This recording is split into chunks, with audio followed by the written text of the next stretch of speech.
ciel, bientôt Jésus va revenir. Si c'était aujourd'hui, tout sera dit, nous le verrons venir. Si c'était ugiye kuganira namwe nkabasha kuba igikoresho cy'Imana kugira ngo Imana ibantumeho. Ni ukuri Imana ishimwe. Donc, que Dieu soit béni parce qu'il veut m'utiliser comme un instrument pour que je puisse vous transmettre son message. Que Dieu soit béni. Ndashima Imana ko twese turi bazima, hari benshi tuzi bagiye batambuka, hari benshi bari mu bizima butoroshye.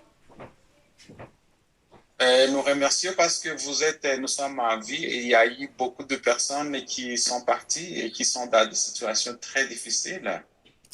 Ndetse nk'uko mubizi hari ibihugu abantu batabasha kubona uyu mwanya ngo baterane kubera birimo intambara.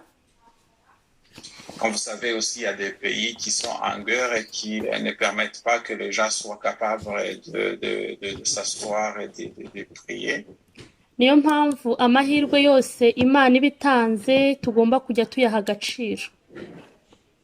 C'est pour ça que chaque opportunité que Dieu nous offre, nous devions le profiter. Mbere yuko rero dutangira icyigisho cyacu, mureke twicishe bugufi dusenga Imana. Avant donc de commencer notre prédication, nous allons prier. Urakoze Imana. Urakoze kubw'aka kanya uduhaye tukaba tugiye kwiga ijambo ryawe. Reka uzubane natwe, ubane nanjye, cyane cyane Mwami, ureke imitima yacu ihugukire kugushaka, ihugukire kukumenya, ihugukire kumva ijambo ryawe, uturinde gutera imigeri Imana, ahubwo uduhe kukumvira, kandi tugendere mu mucyo wose tubwiwe, kugira ngo tubashe kuzaragwa mu bwami bwawe. Ngaho bana n'umuntu wese uri hano, umwuka wera agendagende mu mutima we, mu izina rya Yesu, amen. Amen.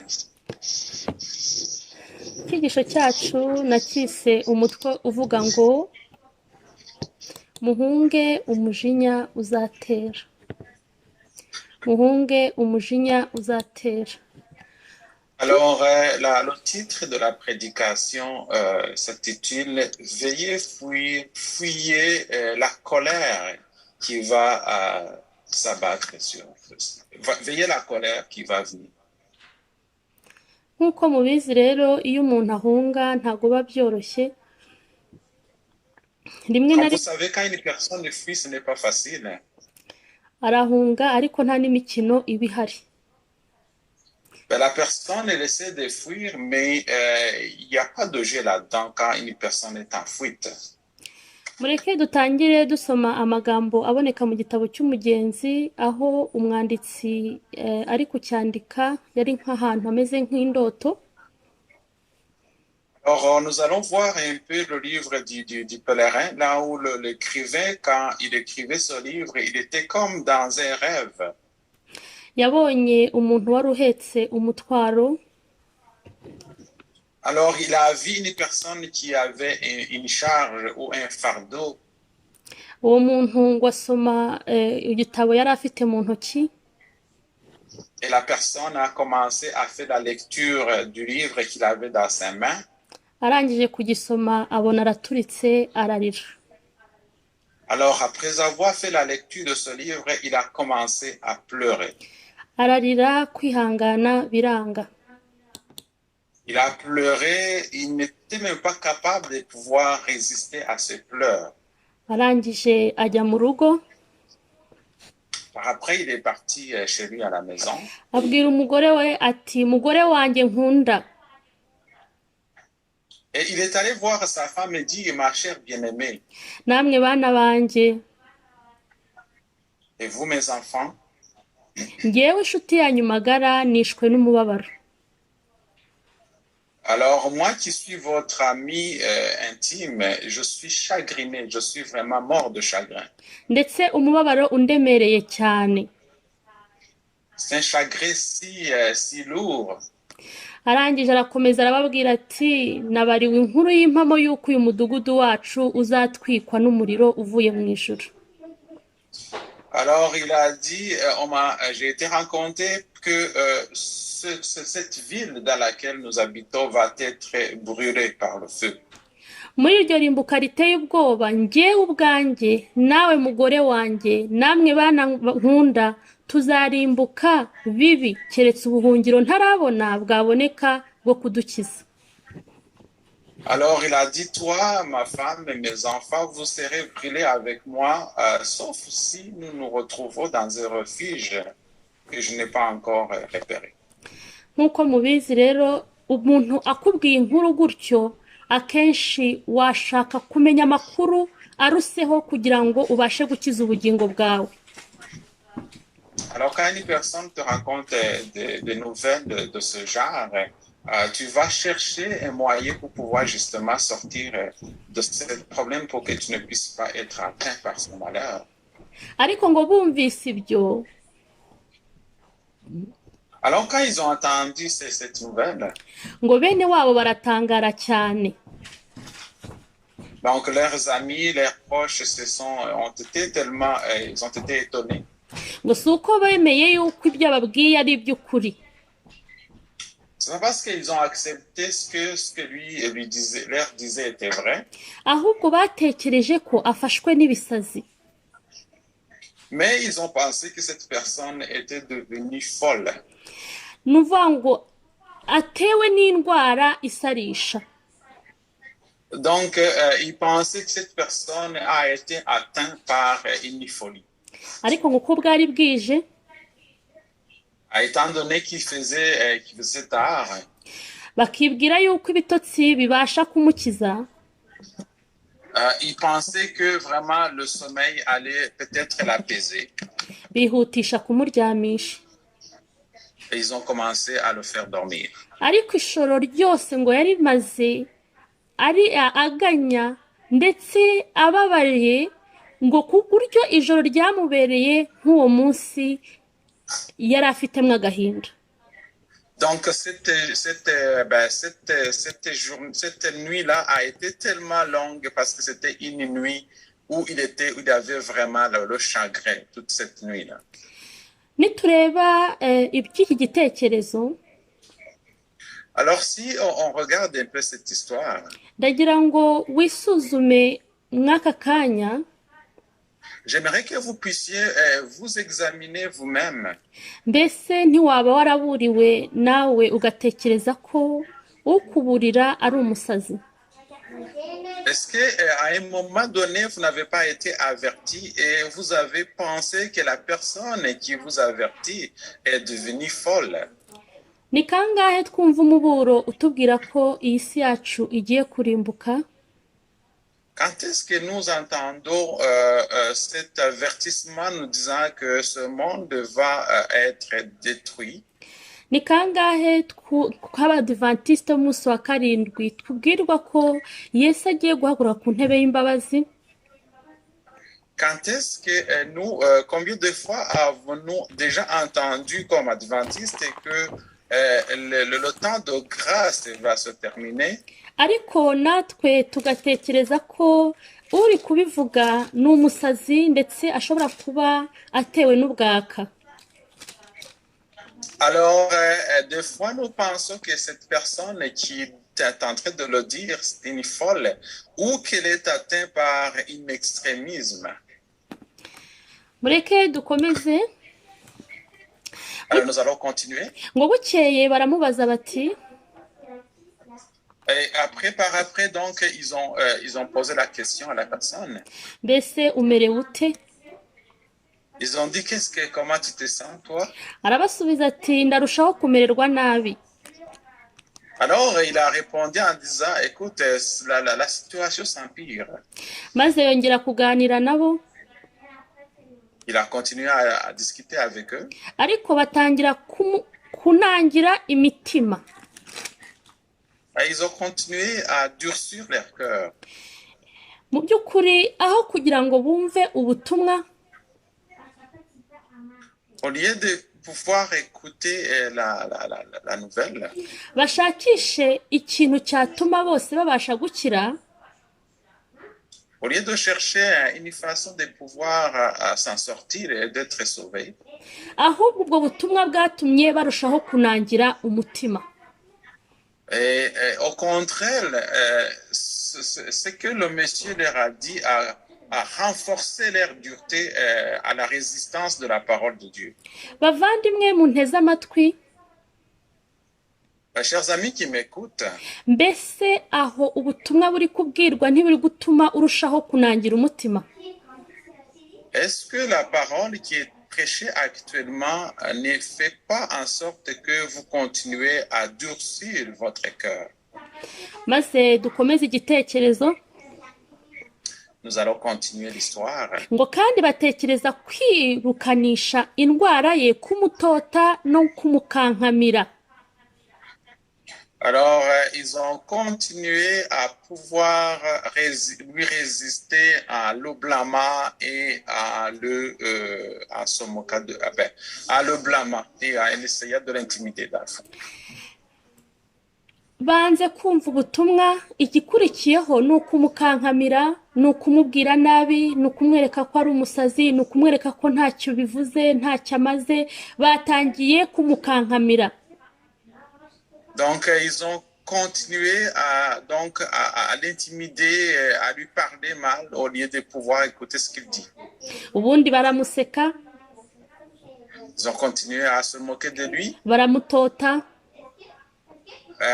Ils ont continué donc à le blâmer en quelque sorte. ubundi rwose baramuzinukwa. Donc, ils sont arrivés jusqu'à ne même pas vouloir lui parler. Baramuzinukwa. Ils ont continué, donc ils ont fait à ce que vraiment il ne soit même pas proche de lui. Mbese Ils étaient tannés de lui d'abord. mbese muvandimwe unteze amatwi, Est-ce que toi, cher frère qui m'entends, ahari ntiwaba ugeze ku cyiciro cyo kuba utagishaka kumva ikikubwira ubuhanuzi? est-ce que tu n'es pas rendu à un niveau où tu ne veux même pas entendre parler de la prophétie? Kandi nk'uko twabibonye, uriya mugabo mu Kristo yabwiraga abavandimwe, ababwira umugore we n'abana be ko bagiye kurimbuka. Ntabwo byari ibintu bisekeje, ntabwo byari ibintu by'imikino, ariko icyo bakoze bo baramusetse, barangije batangira kumuzinukwa, batangira no kumukankamira. Donc, dans le fond, ces personnes-là, au lieu vraiment d'écouter ce que le monsieur leur disait, ils ont continué à pouvoir le blâmer, à l'intimider, et jusqu'à ce qu'ils étaient tannés de lui, qu'ils ne voulaient même pas l'approcher. Ahari nawe hari abantu utakiyumvamo? Est-ce que toi, est-ce qu'il y aurait des gens à qui tu n'étais pas à l'aise avec? Hari n'abapasiteri ureba kubera babwiriza ibitajyanye n'irari ryawe utakibuyumvamo? Il y a des pasteurs qui prêchent des choses, mais parce qu'ils prêchent des choses que toi, tu n'aimes pas, tu ne veux pas les entendre, les écouter. Ariko muvandimwe, uko byagenda uko ariko bwose ubuhanuzi bugomba gusohora. Mes chers amis, quelles que soient les circonstances, la prophétie va s'accomplir. Dukomeze igitekerezo cyacu. Nous allons continuer notre histoire. Nuko ubundi nk'uko twari tumaze kubibona, baramuseka, baramutota ndetse baramuzinukwa, atangira kwigunga mu nzu ye. Alors, ils ont commencé à se moquer de lui, ils ont commencé à le blâmer jusqu'à ce qu'il s'est réfugié dans sa maison. Arangije icyo yakoze yarabasabiye. Alors, ce que la personne a fait, arabababarira, il leur a pardonné. Arangije ngo yiganyira umubabaro we. Et il est resté avec son chagrin. Igihe kimwe ubwo yari mu murima we agenda asoma cya gitabo, Pendant qu'il marchait, pendant qu'il était dans son champ en train de lire son livre, icyo gitabo ngo yari amenyereye kugisoma, et il avait l'habitude de lire son livre, yongera kugira agahinda kenshi. il a continué à avoir le chagrin. Araturikararira cyane. Et il a vraiment tombé en sanglots de pleurs. Arangije aravuga ati ngenze gute, ngenjeje gute. Alors il a dit, qu'est-ce que je dois faire? Qu'est-ce que je fais maintenant? Mbese nakora iki ngo mbashe gukira? Comment puis-je faire pour être sauvé? Nitusoma mu gitabo cy'ibyakozwe n'intumwa igice cya 16, donc si nous le lisons dans le livre des Actes au chapitre 16, umurongo wa 31 wa 30 kugeza ku 31, Acte donc 16 verset 31, turahabona igitekerezo gikomeye cyane. nous allons y voir une histoire intéressante. Igihe Pawulo na Sila bari mu nzu y'imbohe, Alors que Paul et Silas étaient dans la prison. Paul na Sila tuzi uburyo byagenze, bakaririmba bagasenga, inzu y'imbohe ikagira umutingito ndetse inzugi zikifungura. Et nous connaissons très bien qu'ils ont prié et que cela a fait trembler la prison et puis les portes se sont ouvertes. Maze ngo umuntu umurinzi agira ubwoba ko abanyururu cyangwa imfungwa zasohotse zikamucika. Alors les prisonniers ont eu peur parce qu'ils avaient remarqué que les portes et les fenêtres et donc les chaînes s'étaient déchaînées et que les prisonniers se sont enfouis. Mw'icyo gihe yibaza gutyo, Paul aramubwira ati humura turi hano. Pendant qu'il se posait ces questions, il y a Paul qui s'est approché, qui dit n'ayez pas crainte, on est là. Maze arangije arabasohokana arababaza ati batware, nkwiriye gukora nte kugira ngo nkire? Baramusubiza ati izera umwami Yesu urakira ubwawe nabo mu rugo rwawe. Alors ce monsieur a dit à Paul, qu'est-ce que je peux faire pour être guéri, alors pour être sauvé? Et puis il a dit aime le Seigneur, donc aime le Seigneur et tu vas être guéri et toi tu vas être sauvé toi avec ta famille. Mbese muvandimwe unteze amatwi, wari wagira uwo mubabaro ukubujije amahoro nk'uyu mugabo? Est-ce que, cher frère, as-tu déjà eu un genre de chagrin qui te fait vraiment, qui te met dans la même situation que cet homme? Kuko iyo wamaze kugira uwo mubabaro ubasha no kubona umuti. Iyo umuntu azi ko arwaye abasha gukira, ariko ikibazo dufite ni kimwe. Alors quand on est déjà on est conscient que on a ce problème, on peut guérir, mais le problème que nous avons actuellement est que tuzi ngo turi abadivantiste, alors nous pensons que nous sommes des adventistes, ndetse bamwe tukaba twaravutse ku babyeyi bakijijwe b'abapasiteri cyangwa se b'abakuru b'itorero cyangwa se b'abadiakoni. alors d'autres pensent qu'ils sont nés des enfants des pasteurs ou des anciens d'église, des diaconesses, tukaba dufite Bibiliya tukaza gusenga buri munsi, et nous avons la Bible et nous venons prier chaque jour. ariko ndagira nkubwire ngo niba utaragira uyu mubabaro ngo wumve ko hari icyo ukeneye, ndagira nkubwize ukuri ko ugomba gusubira ku isoko. Alors, je vais te dire que si tu ne t'as pas encore ressenti ce chagrin et que tu as besoin vraiment de retourner à la source, ben à ce moment il y a quelque chose qui ne va pas. Il faut que tu retournes à la source pour pouvoir épuiser, pour trouver la vérité. Maze uwo mugabo arababara, maze tubonye ko n'umutware yaravuze ati ye baba we mbigenze nte, ibyo mbonye ni bidasanzwe, nakora iki kugira ngo nanjye mbashe gukira? Alors ce monsieur avait été tellement triste, et il a dit, qu'est-ce que je peux faire pour être sauvé?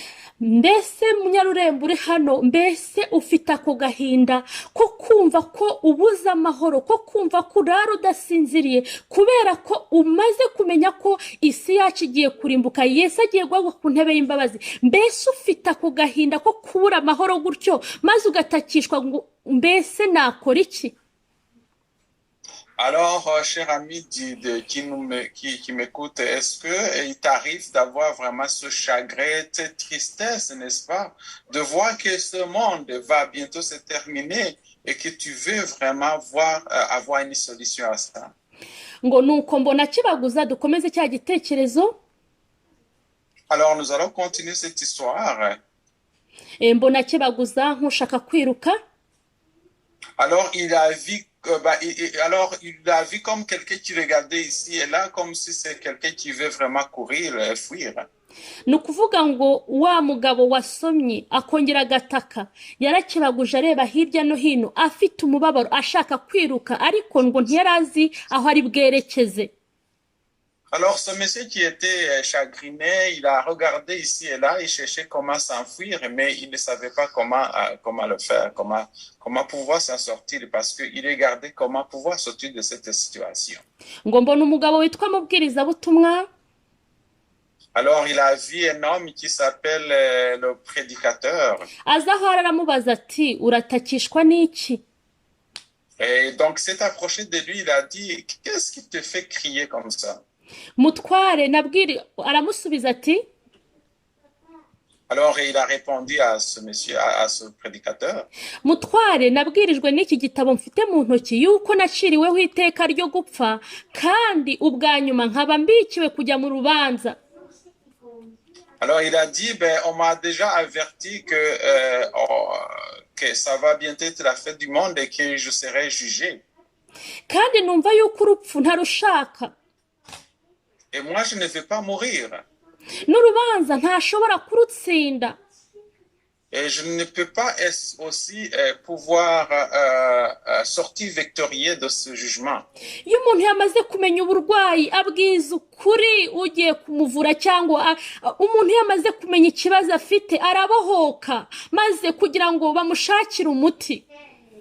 Alors, quand une personne reconnaît déjà sa maladie, il est libéré parce que une fois on reconnaît sa maladie, on peut trouver un médicament pour guérir cette maladie. Ariko rawodokiyeyo kuko ngo izi kwikize kandi ifite byose kandi ibona ifite uburyarya ifite kwishyira hejuru ifite ubwibone ntijya imenya ko ari intindi kandi ikwiriye kugirwa imbabazi. Alors, étant donné qui lui pense qu'il est riche et qu'il connaît tout, alors il ne se rend pas compte, cette église ne se rend pas compte qu'elle a besoin de se faire soigner. Ariko ndashima Imana ko uyu mugabo yarabohotse aravuga ati naciriweho iteka ryo gupfa kandi bwa nyuma nkaba mbikiwe urubanza.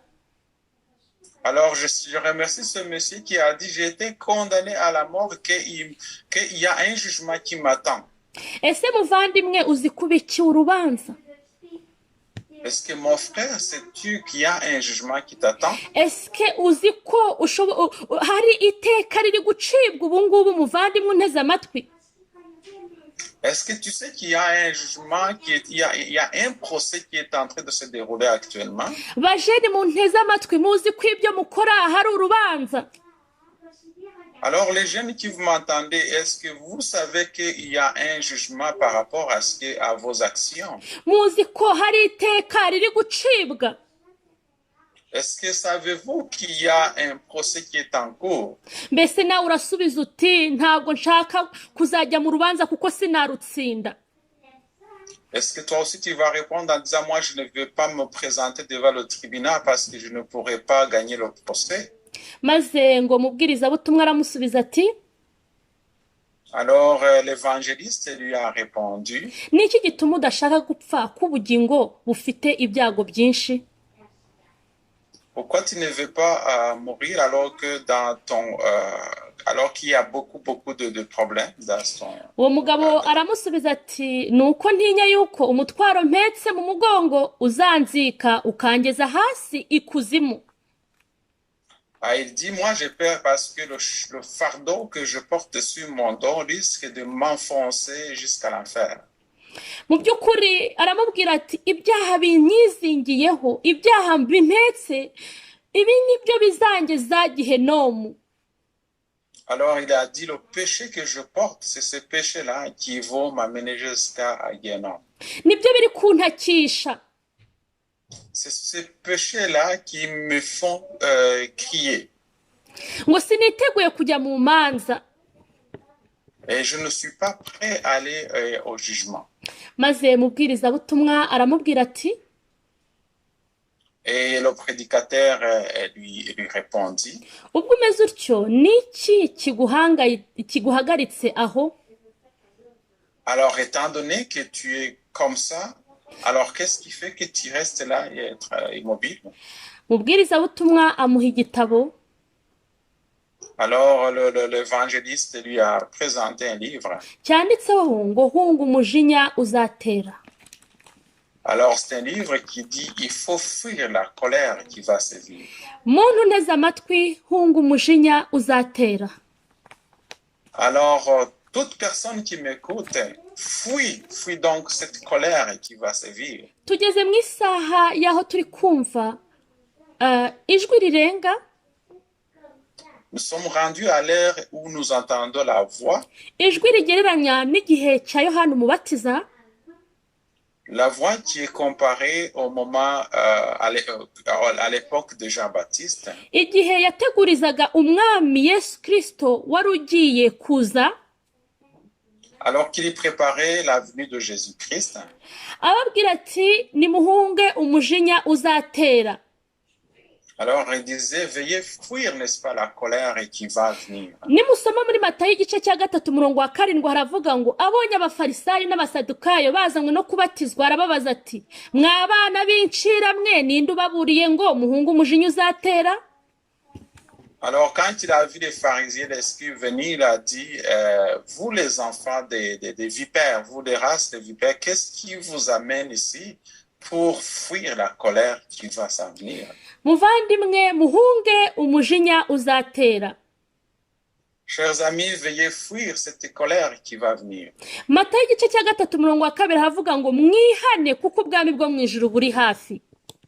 Alors Matthieu 3 verset 6 dit répentez-vous parce que le royaume des cieux est proche. maze mubwirizabutumwa amaze kumuha cya gitabo.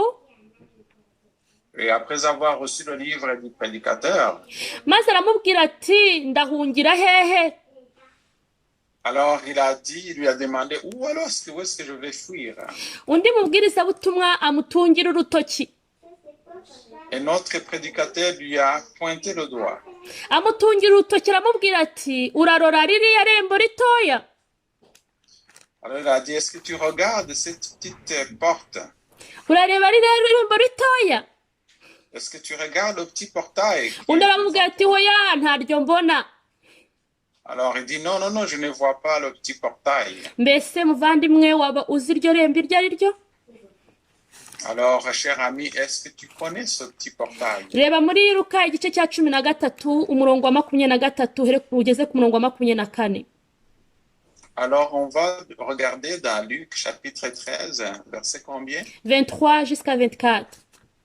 Verset 23 jusqu'à 24. ngo munyure mu irembo rifunganye kuko irembo ari rigari n'inzira ijyana abantu kurimbuka ari nini kandi abayinyuramo ni benshi.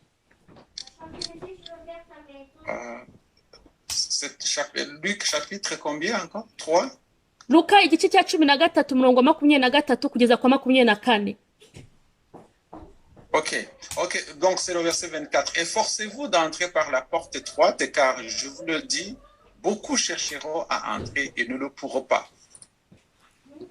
munyure mu irembo rifunganye uhereye ku murongo wa 23. munyure mu irembo rifunganye kuko iri rembo ngo irembo rigari ari inzira ijyana abantu kurimbuka kandi ari benshi. Alors efforcez-vous d'entrer par la porte étroite, car je vous le dis, beaucoup chercheront à entrer et ne le pourront pas. ariko nidukomeza abo twagendanye igitekerezo mu Kristo ngo iryo rembo ntiyabashije kuribona. Alors le chrétien n'a pas pu voir cette porte. arangije arangera aramutungira urutoki. Et il a continué à lui montrer quelque chose. amubwira ati reba ririya tara. Il dit regarde cette lumière. urabona riratabaza ryaka cyane. Regarde cette lanterne, cette lampe qui brille fort. ariko n'ubundi nabwo akomeza gusa nkaho atabibonye neza, ariko ageze aho aravuga ati sinzi ahari ndaribonye. Alors, c'était comme s'il n'a pas bien vu la lampe, mais finalement, il a bien regardé, il dit, ah là, apparemment, je vois ça quelque chose. arangije mubwirizabutumwa aramubwira ati iboneze kuri ririya tabaza ujyeyo udateshutse, nukora utyo uri bubone iryo rembo, nurikomangaho urabwirwa ibyo ukwiriye gukora. Alors, on lui a dit, écoute, va regarder cette lumière, va vers cette lumière, et tu vas voir une porte, et puis quand tu vas toquer à cette porte, on va te dire ce qu'il faut que tu fasses. Mbese muvandimwe waba uzi itabaza icyo ari cyo? Est-ce que tu connais la lampe? Icyo yari ashatse kumubwira waba uzi icyo ari cyo muvandimwe? Est-ce que tu sais ce que le message qu'on voulait lui dire? Nusoma muri Zaburi 119, Donc, si vous lisez en Psaume 119, umurongo w'105 haravuga ngo, au verset 105, haravuga ngo ijambo ryawe ni itabaza ry'ibirenge byanjye, ni umucyo umurikira inzira zanjye. ta parole est une lampe à mes pieds et une lumière pour tes sensibles, pour mes sensibles. Arangije nanone nidusoma mu rwa kabiri rwa Petero igice cya 2 umurongo wa 9 aravuga ngo, kandi rero utagira ibyo aba ari impumyi ireba biri hafi gusa, ngo akibagirwa yuko yejejweho ibyaha bye bya kera. Kwa kabiri rwa Petero, igice cya 2 umurongo wa 9. Donc, 2 Pierre chapitre 1 verset 9, il est écrit, mais celui en qui ces choses ne sont point est aveugle, il ne voit pas de loin et il a mis en oubli la purification de ses anciens péchés. Mbese muvandimwe waba ufite itabaza riri kumurikira ibirenge aho uri kujya? Est-ce que, cher frère, as-tu une lampe qui éclaire tes sens là où tu vas? Nkuko tubizi turi mu bihe bikomeye cyane. Comme vous le savez, nous sommes dans les jours difficiles. Turi mu bihe bigoranye cyane aho isi iri kugenda yivurungatana. Nous sommes dans les jours où le monde est bouleversé. Abasenga n'abadasenga barabona ko isi igiye kugera ku iherezo. Ceux qui prient et ceux qui ne le font pas voient que le monde approche vers la fin. Ariko mu by'ukuri hano tubonye ko ijambo ry'Imana, iyi Bibiliya ibitse ubutunzi bukomeye, kuko niryo tabaza rigomba kumirikira ibirenge byacu kugira ngo tubashe kugera kuri rya rembo aho batubwira icyo tugomba gukora. Mais on voit que la Bible renferme dans le fond les instructions, cette lampe dans le fond qui nous dirige vers où nous devons, qui va nous diriger à un endroit où on va nous dire qu'est-ce qu'il faut faire. Kandi iryo rembo twabonye ko mu by'ukuri ni irembo rifunganye, ngo kandi abarinyuramo ntabwo ari benshi, ni bake cyane. On a vu que cette porte est tellement étroite qu'il n'y a pas beaucoup de personnes qui vont passer par cette porte. Mbese ushobora kwibaza impamvu uriya mugabo atahise abona irembo rifunganye ako kanya? Est-ce qu'on peut se demander pourquoi cet homme n'a pas vu cette porte tout de suite? Nuko itabaza atari yaribonye, ariko iyo umaze kubona itabaza ubasha kubona kuko rimurikira ibirenge byawe. C'est parce qu'il n'avait pas vu la lampe. Parce qu'une fois on a vu la lampe, on a la lampe et à ce moment-là, on peut voir d'autres choses. Nuko arangije wa mugabo amaze kubwirwa ibyo ngo ahise yirukanka anyura mu kibaya. Alors quand on lui a communiqué cela, il a traversé la vallée en courant. Ariko akiri hafi y'urugo ari kwirukanka, quand il est arrivé près de sa maison, près d'une maison, en train de courir, umugore we n'abana be babibonye baramuhamagara ngo agaruke. Alors ses enfants et sa femme l'ont vu et puis lui ont demandé de revenir, de retourner. Ariko ngo yipfuka amatwi akomeza kwiruka avuga ati bugingo bugingo bugingo budashira. Et il a fermé ça, donc il a bouché ses oreilles, il a continué à courir en disant, en parlant de la vie éternelle. Mbese bavandimwe ni bangahe bashobora kumera nk'uyu mugabo bamaze kumenya ko mu by'ukuri aho bari bagiye kurimbuka, maze bagafata umwanzuro wo kugira ngo babashe gukurikira Kristo, ariko umugore yamuhamagara akamwima amatwi. Mbese wabikora?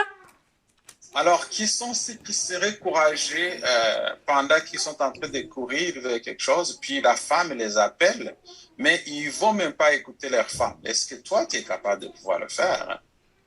Cyangwa umudamu akubwira ati ariko ubwo wajya ureka kwirukanka, ariko waretse gushyuha cyane ko muri Debiri bavuze ko Yesu agiye kuza, ubu ngubu akaba ataraje, mwaretse gushyuha cyane, mwaretse kwaka cyane. Mbese aho ntabwo umudamu wawe ari kubwira ati genza makeya maze nawe ukagenza make? Est-ce que ta femme ne peut pas te décourager, n'arrive pas à décourager, dire bah, il faut y aller calmement, on a dissocié en 2000, maintenant toi tu es en train de courir. Est-ce que ta femme ne peut pas te décourager, n'arrive pas à te décourager à cause de ça? Ubu se urarusha abapasiteri ba kanaka n'abakanaka batubwiriza ko ubu nta kintu bitwaye, mbese urabarusha ubwenge? Est-ce que tu es plus intelligent que ces personnes-là, ces pasteurs qui nous disent que ça ne dit rien, ça ne dit rien? Est-ce que tu es plus intelligente? Urabura gushaka amafaranga ngo dutere imbere, mbese abana bacu biga ahantu heza, mbese ubu urabona ko urabona igihe tugezemo tudakwiriye gukora cyane ahubwo ngo twiteze imbere, ko twagize umugiza tukaza wenda muri Canada cyangwa muri Etats-Unis cyangwa ahandi hose? Et penses-tu qu'on ne devrait pas travailler beaucoup plus fort pour que nous puissions avancer au lieu de traîner dans ces choses-là? Mbese muvandimwe, niba waragiriwe amahirwe yo gusoma warangiza ugatakishwa ko aho uri hagiye kurimbuka, mbese nta bicantege bikuzengurutse byaba byarabashije guca intege, cyangwa nawe wasubije nka mukristo bugingo budashira? Est-ce que quand tu fais face à des découragements, à des gens qui te découragent alors que tu te racontes c'est la fin du monde, est-ce que tu réagis comment? Est-ce que tu réagis comme ce chrétien qui disait la vie et qui a continué à courir? Ngo nuko akomeza kwirukanka yipfutse amatwi. Donc il a continué à courir avec ne voulant pas écouter personne. Arangije ngo yerekeza mu kibaya. Donc il s'est dirigé vers une vallée. Ahangaha rero niho tugiye kubona amagambo akomeye Yesu yavuze muri Luka igice cya 14 umurongo wa 26. C'est ici où nous allons voir des mots forts que Dieu a prononcés à Luc chapitre 14 verset 16. Verset 26. Luc chapitre 14 verset 26. Ngo umuntu uzahondi ntiyange se na nyina n'umugore we n'abana be na bene se n'abashiki be ndetse n'ubugingo bwe, uwo ntabasha kuba umwigishwa wanjye. Ariko ikibazo abigishwa b'uyu munsi barashaka ko bakurikira Yesu bakiri muri komforo y'inshuti y'umuryango, mbega baracyari muri komforo, niho bicaye ntibashaka kurekura. Ariko ndagira nkubwize ukuri, Yesu niwe ubihamya hano, aravuga ngo umuntu uzahondi ntiyange se na nyina, umugore we n'abana be na bene se n'abashiki be ndetse n'ubugingo bwe, nongere mbisubiremo, n'ubugingo bwe, ngo uwo ntashobora kuba umwigishwa wanjye. Alors, le verset 26 dit, si quelqu'un vient à moi et s'il n'est pas son père et sa mère et sa femme et ses enfants, ses frères et ses sœurs et même à sa propre vie, il ne peut être mon disciple. Alors, il y a beaucoup de gens qui veulent vivre dans leur confort, n'est-ce pas? Et qui ne veulent pas avoir des difficultés avec d'autres. Mais on voit que le confort n'est pas ça. Donc, il faut être capable de pouvoir même haïr son propre corps. Maze nidusoma nanone mu gitabo cy'itangira igice cya 19 umurongo wa 17. Alors nous lisons en Genèse chapitre 19 verset 17. Turahabona igitekerezo gikomeye cyane. Nous allons voir une histoire intéressante, très intéressante. Aho twabonye uburyo umugaragu w'Imana Loti n'umuryango we. Et on a vu le frère, donc l'homme de Dieu, Lot et sa famille. Maze marayika aramubwira ati hunga udapfa, nturebe inyuma kandi ntutinde utararangiza iki kibaya, hungira kuri ra musozi utarimbuka. Alors, l'autre, on lui a donné l'instruction de fuir et de ne pas regarder en arrière et vraiment de sortir de la ville, de ne pas regarder en arrière. nidukomeza cya gitekerezo cyacu turabona ko mu by'ukuri nubwo umugore n'abana be batamukurikiye ariko hari abagabo b'inkoramutima cyangwa b'inkwakuzi bahise bakurikira mu Kristo. Alors, si on continue notre histoire du pèlerin, c'est que sa femme et ses enfants n'ont pas voulu le suivre, mais on voit qu'il y a deux hommes, n'est-ce pas, courageux, qui ont pris l'initiative de le suivre. Ndagira ngo utege amatwi wa mbere yari mudakurwa ku ijambo. Alors, le premier, c'était quelqu'un qui était mudakurwa ku ijambo, donc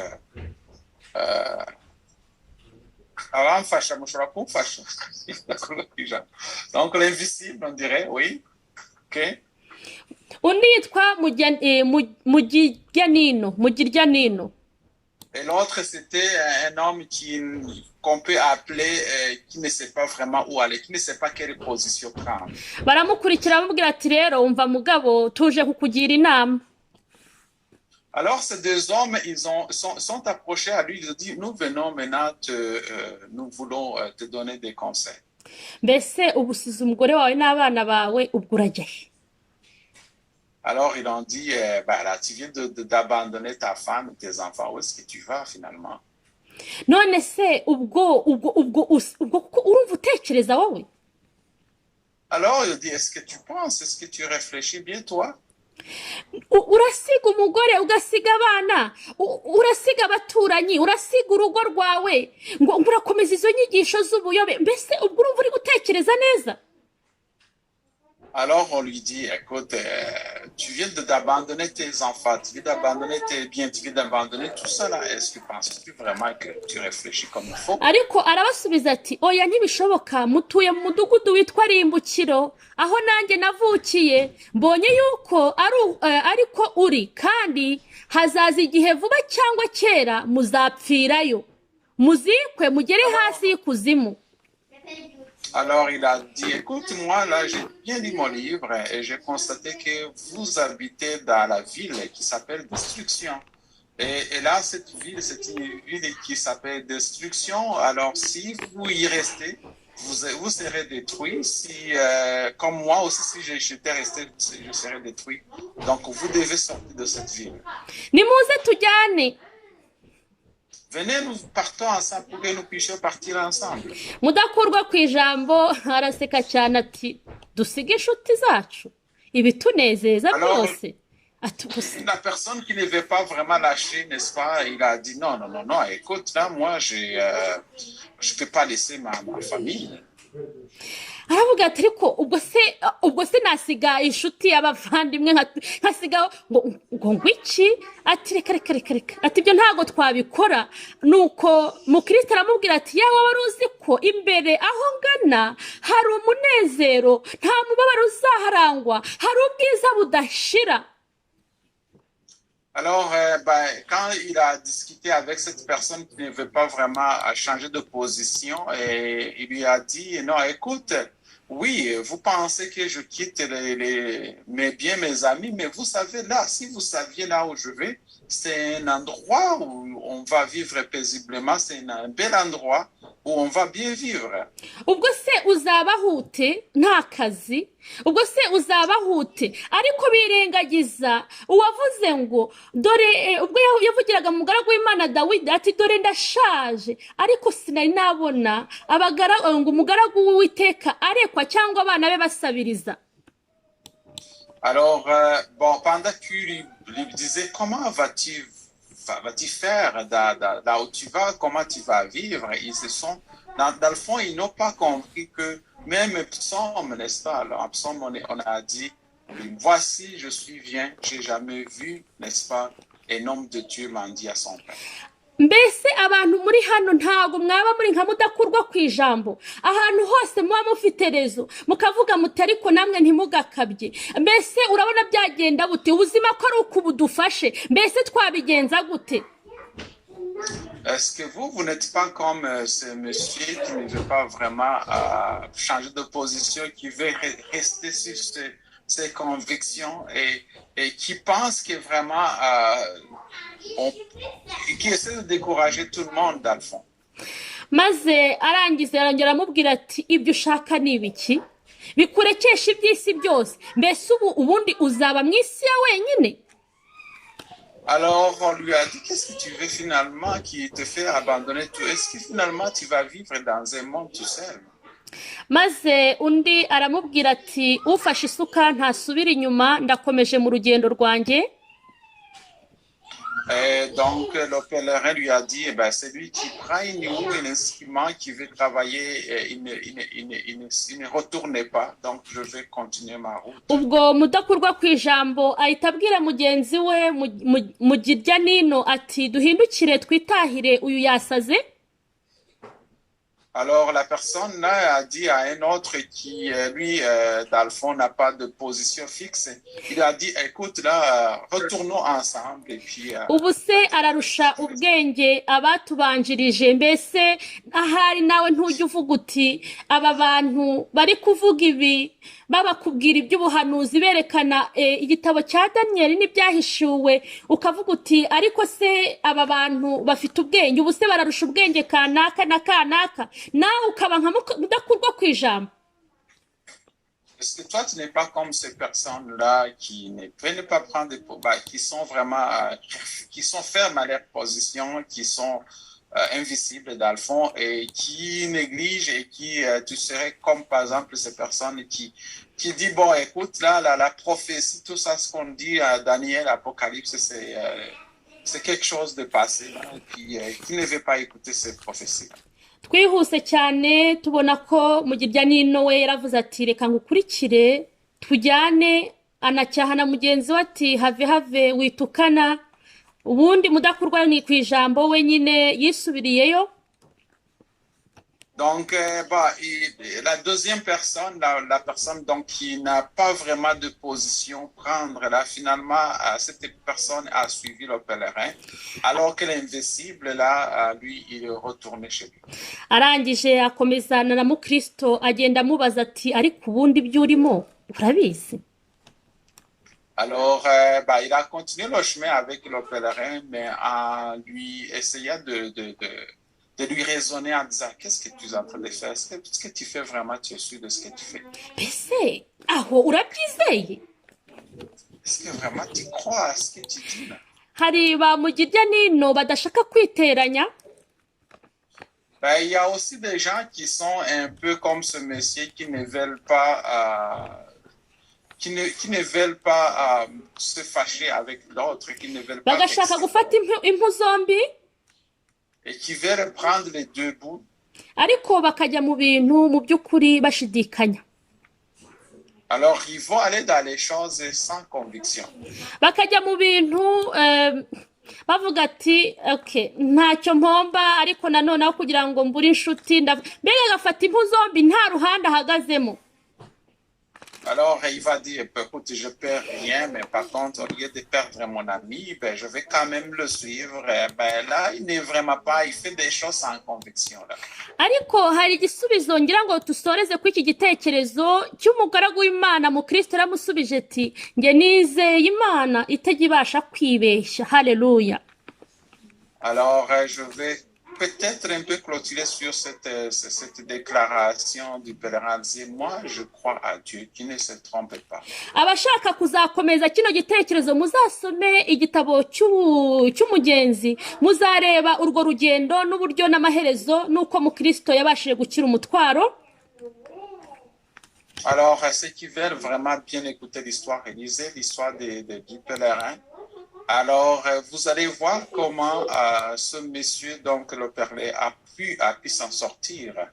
ubwo mu girya nino yamubwiraga ati yaramubwiye ati yewe ubwo yamubazaga yaramubwiye ati yewe twihute cyane maze mu Kristo aramubwira ati simbasha kwihuta nk'uko nashaka kuko mbuzwa n'uyu mutwaro mpetse.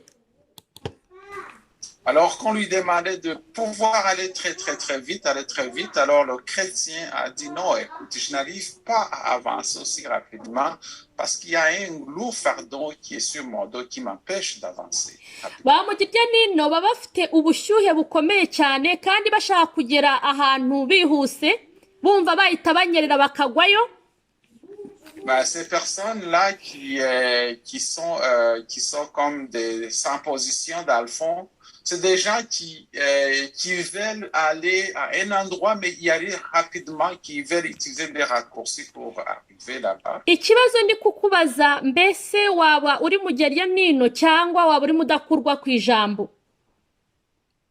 Alors la question que je pose aujourd'hui, est-ce que tu es quelqu'un qui ne sait pas quel bout prendre, quelle position prendre, ou tu es comme cette personne-là qui a déjà une position prise déjà et qui ne veut pas changer ses convictions. Ba mugirya nino ni ba bantu bashaka kuzajya mu ijuru ariko badashaka kunyura mu irembo rifunganye. Donc ces personnes-là, donc qui savent pas de quel côté prendre, c'est des gens qui veulent aller au ciel mais sans passer par la petite porte. Kandi nkuko tubona mu gatabo k'umutima w'umuntu hari abadayimoni umuntu wese avukana. Et quand on voit dans le livre du cœur de l'homme, il y a des démons avec lesquels l'homme naît avec des démons. Kandi nta muntu uzigera akandagira mu ijuru abo badayimoni bataramusohotsemo ngo Kristo abe ari we wicara mu mutima we. Il n'y a personne qui va aller au ciel si ces démons ne sont pas sortis de son cœur et que Christ a remplacé ces démons dans son cœur. Abo badayimoni cyangwa izo nyamaswa mumbabarire ni inyamaswa ziri mu mutima w'umuntu zihagarariye abadayimoni. Noneho abo badayimoni nako izo nyamaswa zikaba zihagarariye ibyaha abantu bakora mu buri munsi. Alors ce sont des démons sous forme d'animaux qui représentent dans le fond le péché qu'on commet chaque jour. Ni ukuvuga ngo hari ngiye kuzivuga nihuse kuko igihe cyagiye hari inyamaswa yitwa pao. Iyo pao ikaba ishushanya ubwibone ukwishyira hejuru. Alors il y a un animal qu'on appelle pao, donc qui représente l'orgueil. Bangahe umuntu avuga ikintu kirekeranye nuko akoze ku narigeye umuntu akahita azamuka mbese ahari si waba urimo mbese ahari si nabandimo. Combien de fois quand on touche sur sa conviction, comment on s'emballe? Est-ce que tu ne serais pas partie de ces personnes-là? Mbese ni bangahe bashaka guhora ari bo bagaragara imbere bifuza ko ari bo bavuga bifuza icyubahiro ngewe ndi umudiakoni se ndi umupasiteri cyangwa ndi umukuru w'itorero se ndi umuririmbyi runaka ngewe ndakijijwe ukumva ijuru wararyihaye ukumva ko udashobora no kujijwa ku buryo ubwo bwibone bugiye kukubuza kuzajya mu ijuru. Alors, ces personnes qui veulent toujours se présenter devant, vous êtes diaconesses, pasteurs, chanteurs, et vous voulez toujours être devant, alors que vous pensez-vous que cet orgueil-là ne pourra pas vous priver du ciel? Hari icyitwa isekurume ihagarariye inyamaswa cyangwa iyo sekurume ihagarariye abadayimoni bw'ubuhehesi n'ubusambanyi. Il y a aussi le bouc, dans le fond, c'est-à-dire le mâle d'une chèvre, qui représente tout ce qui est des œuvres de fornication, d'adultère, des gens qui sont un peu qui vont faire la prostitution, toutes sortes de mauvaises choses là. Ibyo kandi nimbibabwira buri wese yisuzume mu mutima we ko ni nagatabo keza kakwereka ni nk'indererwamo igenda igahunguranya ikakwereka uri we mbese nta buheheso waba ufite muri we mbese nta busambanyi mbese nta myambaro wambara kugira ngo ugaragare mbese abana bawubambika gute mbega biragenda bikakwereka uburyo ufite iyo sekurume ku buryo usigara wibaza uti mbese Yesu nazajya mu ijuru ufite ibi byose. Niyo mpamvu ndarikira umuntu wese kuzasoma kano gatabo. Alors je vous invite à lire son livre qui s'appelle Au cœur de l'homme, qui contient tous ces animaux qui représentent en fait les démons qui sont dans le cœur de chaque personne. Alors En lisant son livre, on se rendra compte qu'il y a un démon qui est caché en soi et qu'il faut évincer pour pouvoir, dans le fond, hériter la vie éternelle. ariko Laodikiya iravuga ati ati imana ntireba inyuma ngo ireba mu mutima, ariko ndagira ngo nkubwize ukuri ibiri imbere bigaragara n'inyuma. Alors, on dit que ce qui s'affiche devant, ce qui s'extériorise devant ne sont pas nécessairement ce qui est à l'intérieur, mais je vous le dis en vérité que ce qui sort, ce qui s'extériorise, c'est quelque chose qui est aussi personnel. Ubundi tukabona inyamaswa y'ingurube yerekeranye n'ubusambo, ibyo kurya. Ubu ngubu hari ibyo kurya ushobora kuvuga hano abantu bakarakara, tukareba akanyamasyo nako.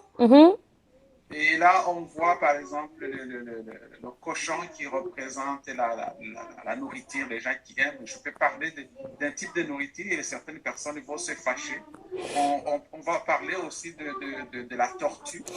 Akanyamasyo kerekana uburyo abantu bafite ubunebwe bwo kwiga ijambo ry'Imana. Ubu hari igitabo ushobora kuzana hano bakavuga ati ariko ibyo bintu uko bikomeye, mbega umuntu akaba yumva afite ubwo bunebwe bwo kwiga, bakumva ko basomerwa, wowe udashobora gufata umwanya wawe, ndetse niyo banakubwiye ukumva nyine urarakaye.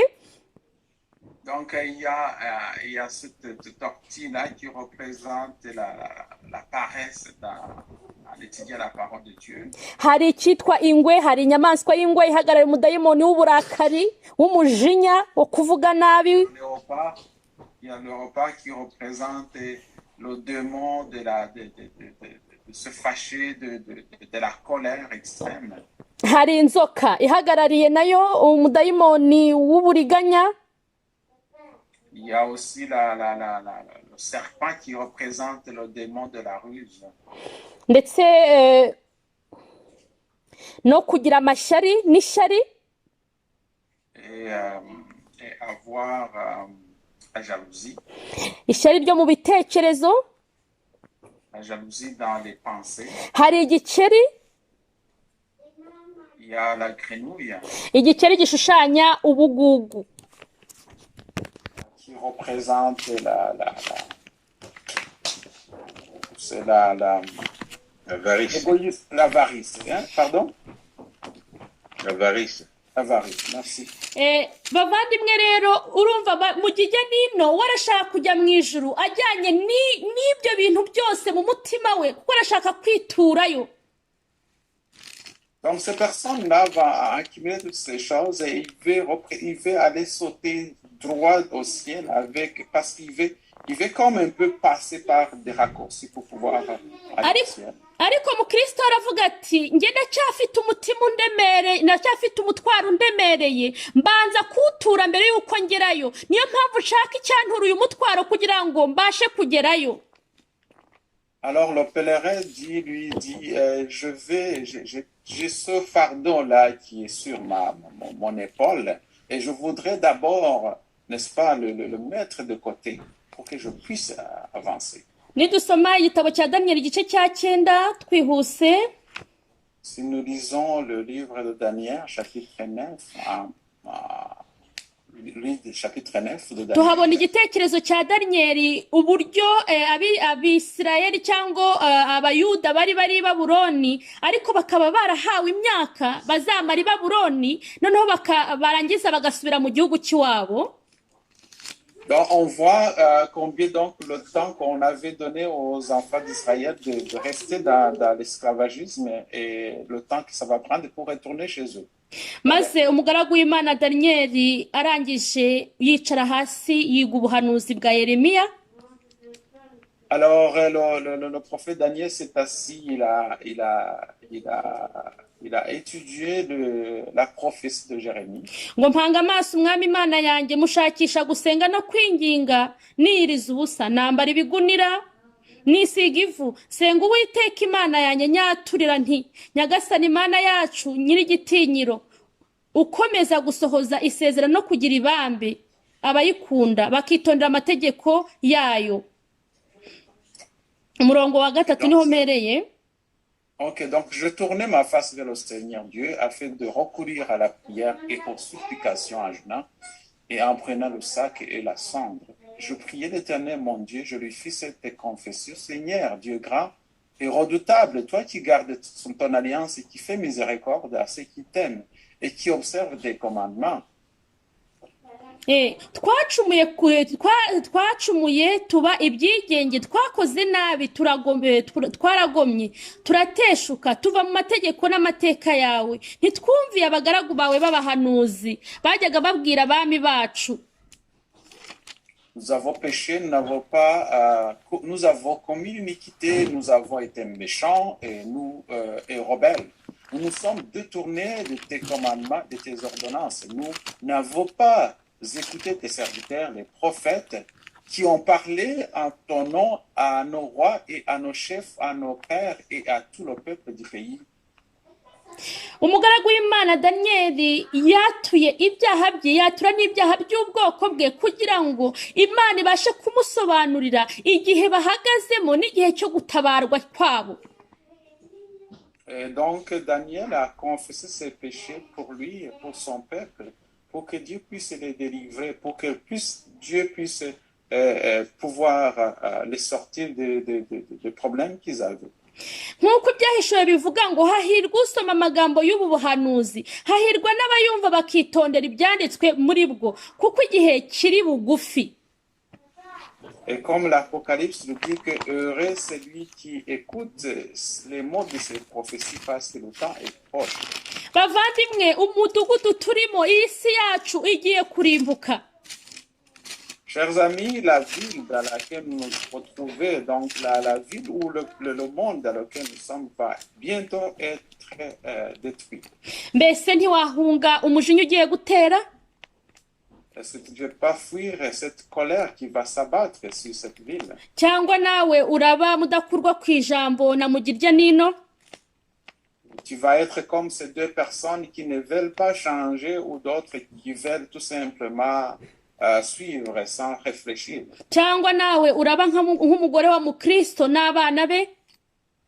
Tu vas être comme la femme du pèlerin, comme sa femme ou ses enfants. Cyangwa uraba nk'abaturanyi be? Tu vas être comme ses voisins. Cyangwa uraba nka Mukristo? Vraiment, tu vas être comme ce chrétien. Dusoza mureke dusome Matayo igice cya 6 umurongo wa 33. En terminant, nous allons lire Matthieu chapitre 6, verset 30, combien? Umurongo wa 33. 33. Ahubwo mubanze mushake ubwami bw'Imana no gukiranuka kwayo, nibwo ibyo byose muzabyongererwa. Donc, Matthieu 6, verset 33, je vais chercher Matthieu chapitre 6, verset 33. Je vais y aller rapidement, 6, 33. Il est écrit 33, cherchez premièrement le royaume et la justice de Dieu, et toutes ces choses vous seront données par-dessus. Ndagira nkubwire ngo mu mashift ufite, mu bintu byose biguhugije, menya ko ugomba gushaka umwanya wo kwiga kugira ngo ubashe kuzahunga umujinya uzatera, kuko twabonye ko abanenganenzi n'abaki bose abo bose bazasigara ku nzira. Niyo mpamvu banza ushaka ubwami bw'Imana muvandimwe. Nukuri Imana yacu ntabwo ari Imana izabona ubushake bwawe ngo igutererane, nkuko twabibonye muri Daniel igice cya 9. Umarayika w'Imana yaraje asobanura Daniel kuko yaciye bugufi. Nawe ca bugufi kuko umujinya ugiye gutera, isi yacu igiye kurimbuka. Mbese uriteguye? Mbese ushaka umwanya ukiga ijambo ry'Imana, ukiga ubuhanuzi ku isi yacu igiye kurimbuka? Cyangwa nawe urisinziriye? Imana igufashe, Imana ikugirire neza, ibashe kukumvisha aya magambo, kuko ngiye nshobora kuyavuga nk'umwana w'umuntu, ariko ibashe kuyakumvisha, ikwereka irijanse turimo. Nibyo ngusabiye mu izina rya Yesu, amen. Donc que Dieu puisse nous aider, que Dieu puisse t'aider, pour que tu puisses écouter ces paroles, que tu ne puisses pas être comme les voisins, les proches du pèlerin, et que Dieu puisse nous donner la force de pouvoir donc résister et continuer à avancer. Au nom de Jésus, j'ai prié. Amen. Amen. arakoze cyane Bona Merci beaucoup, Yvonne. ya ku gitekerezo cyiza tubwiye kitubusaba ko turi mu mpera y'isi Parce qu'elle vient de nous parler, dans le fond, que nous sommes vers la fin du monde. gufata umwanzuro tugakurikira Imana twivuye inyuma. Nous devons vraiment prendre une décision et continuer à suivre Dieu sans relâche.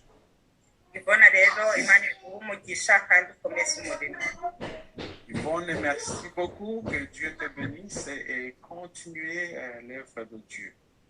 Reka dusoze iteraniro ryacu hamwe n'indirimbo y'177 guhimbaza Imana mu Kinyarwanda. Nous allons continuer le numéro 177 pour louer l'Éternel en Kinyarwanda. Dehors, maman. Maman, on était à la dehors. Ah oui. On a resposé, on a joué, Ok, on a parfait. dessiné. Et puis papa, papa il m'a dessiné mon camion. Mon camion.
Oshiri, papa Shiri, ngiye gusenga.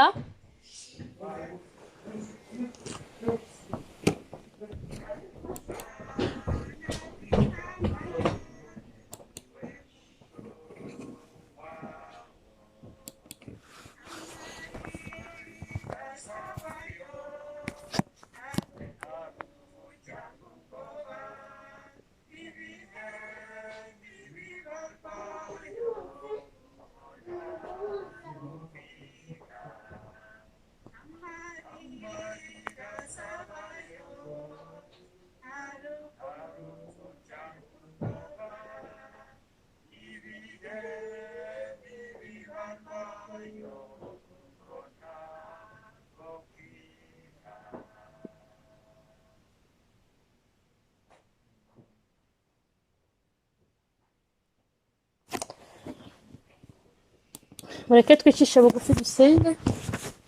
Uhoraho Mana yacu, urakoze kubw'ijambo ryawe.